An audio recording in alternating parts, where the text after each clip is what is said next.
Hi everyone, so I'm back with another video. I know it's been a while since I made the first video, and this one is actually about a subject of military facts. So today I've decided to talk about the,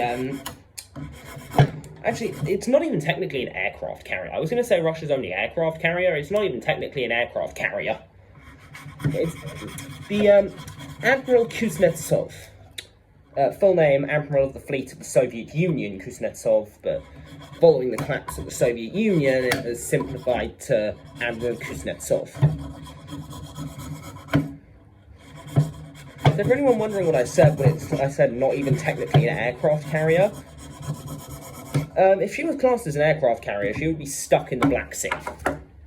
Because there's a treaty, the Montreux Convention is, that doesn't allow the passage of aircraft carriers over 10,000 tons through the Turkish Straits. So the Russians are forced to classify this thing as a heavy aircraft carrying cruiser instead of an aircraft carrier, just so they can take the flagship of their navy out to sea. Yeah, Kuznetsov is long considered the worst aircraft carrier on Earth. And that's not just me talking from a NATO country being biased. Because I'm not biased, okay? Because trust me, I've seen the way HMS Prince of Wales behaves. Trust me, it is a tight contest. Go back, HMS Prince of Wales, for anyone wondering, has spent more time in dry dock than she has in the water. Not counting the time that was spent building the ship in the first place. This is since she was launched and completed and entered service. She has spent more time in dry dock than she has in the water. I was lucky, I got to see her at Portsmouth, in the water. Except, while the Prince of Wales might have an unreliable propulsion, it is nothing compared to the Kuznetsov. The Admiral Kuznetsov has its own strike group, as to be expected from a capital fleet navy.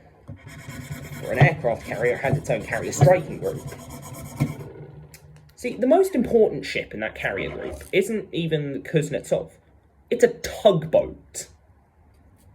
And if that doesn't give you an idea of how unreliable the Kuznetsov's propulsion is, she is forbidden from going to sea unless it's in the company of that tugboat. Her engines are so unreliable that it has come to be the most important ship in her task force is a tugboat. Okay, her first deployment after being commissioned was to the Mediterranean Sea, during which she broke down twice and had to be towed back to port twice. Not to mention that time in that deployment she started randomly billowing black smoke.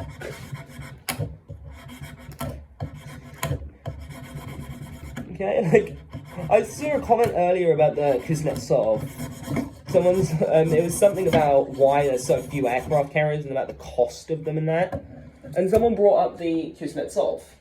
And someone put then in a reply, jokingly to that comment on that video, oh, that's a tugboat powered one, right? Not actually that far off. Yeah, like HMS Prince of Wales that can't make it 3 feet out of harbour without ruining her propulsion. Meanwhile, the Kuznetsov, the only ship to have ever sunk in dry dock. The Admiral Kuznetsov sank while undergoing maintenance in a dry dock. And I think a few people can probably see the problem there. But the term dry dock would imply there's no water. And last time I checked, if a ship is going to sink, it needs water.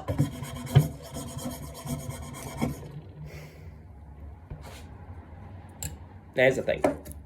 If a war were to break out between NATO and Russia, the Kuznetsov wouldn't even be a worthwhile target. The payback of sinking it wouldn't be worth the cost of the missiles or the torpedoes it would take to do so. Now, that tugboat, however, would be a worth it target.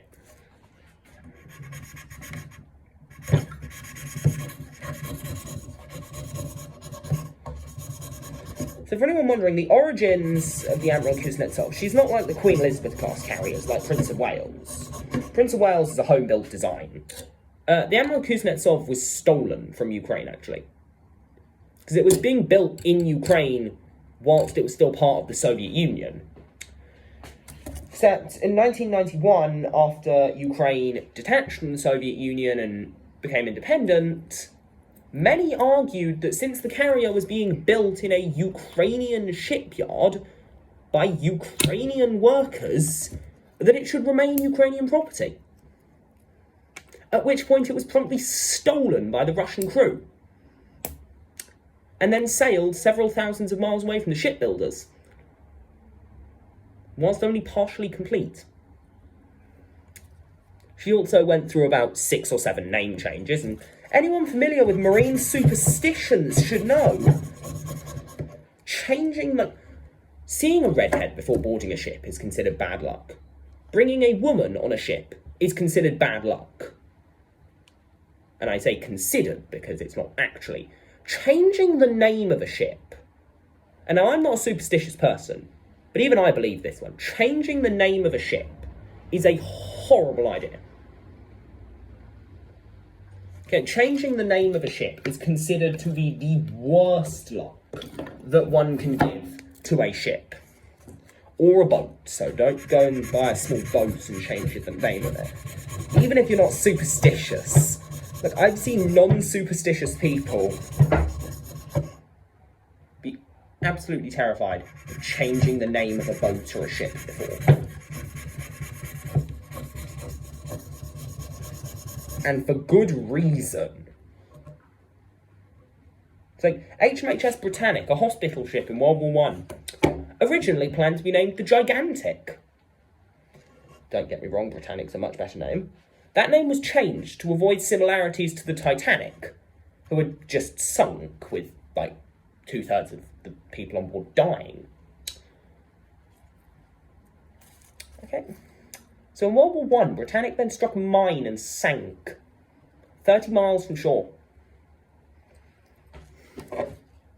People are just like, oh, it's war, there's going to be casualties.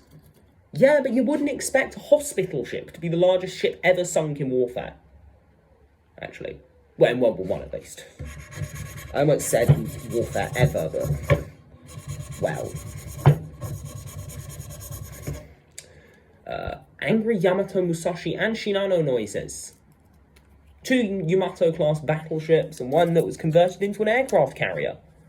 All 3 sank during World War II. Musashi from air assaults, which then resulted in Yamato being extensively upgraded to defend against aircraft. Yamato was then sunk by air attack. And then there's the Shinano, which was, at the time, the largest aircraft carrier ever built. 70,000 tons. For reference, modern aircraft carriers, the largest aircraft carrier currently in operation in the Royal Navy, is 68,000 tons, and that's the Queen Elizabeth. Shinano was larger than the largest carrier currently in operation in the Royal Navy. And remember, the largest aircraft carrier ever, the USS Gerald R. Ford, is only about 110,000 tons. And that was built quite recently. I'm not exactly sure when Ford-class carriers were built, but Shinano was built in the 1940s. And by Japan, of all countries, who, let's just say, wasn't in the best spot for resources. Like, everywhere that gave them a steady supply of resources was either under siege or had already been yoinked by the Americans. And, so do we want to take a quick look at the places that Japan had taken at the start of World War II even? The Philippines, Indonesia, like the entire Vietnamese peninsula, Korea, Manchuria, a fair bit of China, a lot of Pacific islands. French Indochina, which is like the Vietnam, Cambodia, Malaysia, that sort of area. They were threatening India, Australia, and New Zealand. Oh, and they also got a fair bit of New Guinea. By the time Shinano was being built, they had lost all of it, pretty much. The islands they had left were Okinawa, Iwo Jima, and a few others that I can't immediately think of. But like the Philippines, retaken. Most of the islands they'd taken at the start of the war, retaken. Indonesia, that's back in Dutch hands. Indochina, being invaded by the British. India, Australia, New Zealand, they never even got close. Their navy, consisting of about 300 plus ships at the start of the war, by the time Shinano was built, consisted of about 3. Yeah, just kidding. The Japanese navy was about 400 or 500 ships strong at the start of the Second World War. By the end of the war, they were, numbers-wise, about 7? Just 7. Not like 700 or 7 dozen or 70. 7. Just 7 ships. Shinano, being one of them, was en route to be fitted out. And then, whilst en route to the inland sea in Japan, she was sighted and torpedoed by USS Archerfish, which sank it. And that, to this day, by tonnage sunk, remains the most successful patrol ever for a submarine. By tonnage sunk. And she sank 1 ship in that patrol. And that immediately catapulted her to the most successful war patrol ever conducted by a submarine.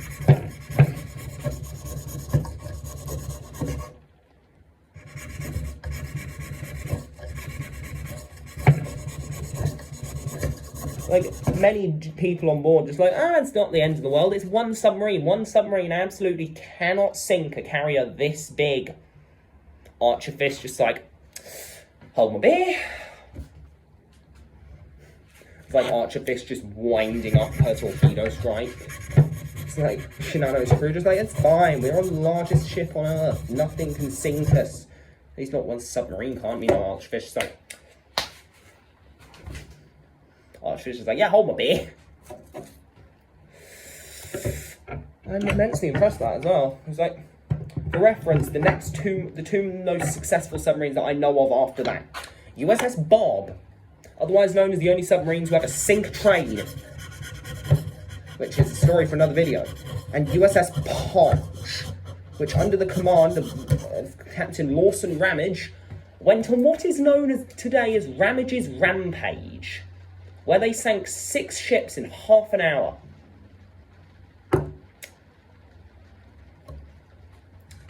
Alone. 6 ships in half an hour. And granted, USS Bob quite literally raided a harbour just to go and screw up enemy shipping. But either way, back to the ship itself. The only ship to ever sink in dry dock. Stolen. And the best bit of all of it, when the Soviets built it and authorised its construction, they didn't actually have a harbour big enough to house the ship. So that's that story. See you guys some other time. Goodbye.